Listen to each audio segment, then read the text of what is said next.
I am Sergeant Carisha E. Smith. I am a disabled veteran diagnosed with post-traumatic stress disorder, PTSD, a trauma I acquired while on active duty.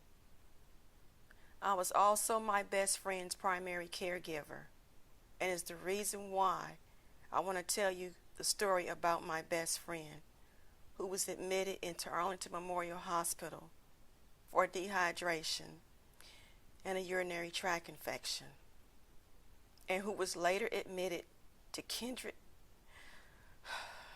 Rehabilitation Hospital for a bed sore. Moreover, in the process of admitting my best friend, I was given admission papers to sign. But now in retrospect, suspect there may have been mandatory binding arbitration clause. Nevertheless, I was never given a copy of any document I signed.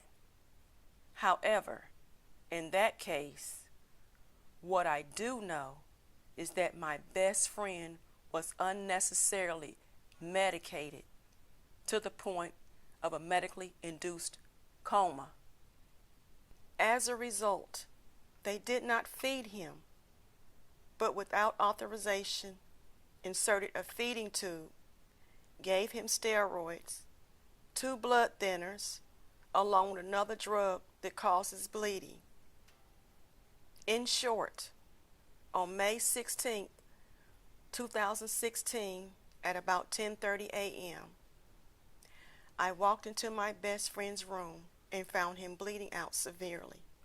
And all day long, I begged the doctors and the medical staff at Kindred Rehabilitation Hospital to transfer him to Arlington Memorial Hospital emergency room, which is right across the street.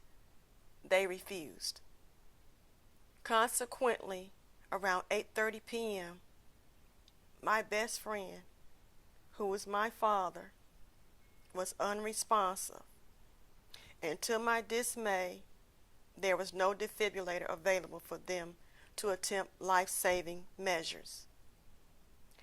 My beloved father, a Medicare Medicaid patient, bled out and died. I would also like to mention that Chloe, my service dog, was God sent and has done an outstanding job and has been a tremendous help throughout this ordeal. Please note that if I had not fed my father and inserted a feeding tube, given him steroids, and if I had given 2 blood thinners, along with another drug that causes bleeding, and allowed him to bleed to death, I'd be in jail. Needless to say, I am re-traumatized all over again because, as mentioned, I was my father's primary caregiver. I witnessed my father's death, and it was nothing I could do.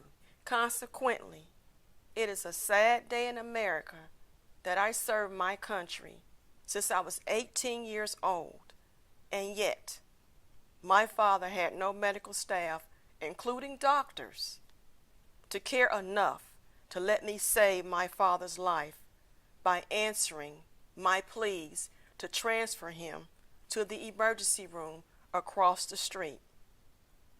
I ask, how can they continue to receive federal and state funds? These doctors and medical staff took an oath to save lives, so how could they just stand by and let my precious beloved father die for no good reason? This is not an attack on all medical professionals or providers, and it is, in my personal opinion, that there are excellent hospitals, doctors, nurses, and other medical staff who give quality care to all their patients. However, at Kindred Rehabilitation Hospital, my father did not receive the quality life-saving treatment that he deserved. Vencor Kindred's long history of wrongdoing seems to always survive and thrive due to Medicare fraud, which only adds insult to injury with the loss of my father. If these Medicare fraud cases were known to the public, then our loved ones would be less likely to be put at risk. Kindred seems to look at profits over patients, and our lives are worthless because Kindred medical staff is reckless with our medical care. Additionally, any other business as unethical and abusive would have gone out of business decades ago. Yet, Kindred continues to thrive on recklessly committing Medicare fraud. Why has the Department of Justice not been more aggressive in informing the public about Kindred's record of bad behavior? It is the case that Kindred decayed decades ago from the inside out, and this should send a stench up our noses because the carcasses of our loved ones are not collateral damage, and the loss of life should cry out for justice. Nevertheless, we are told, if you see something, say something.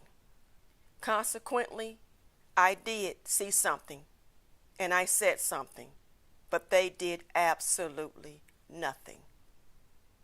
It is absolutely appalling. Kindred Rehabilitation Hospital had no defibrillator. I am Sergeant Carisha E. Smith, and I approve this message. Over and out.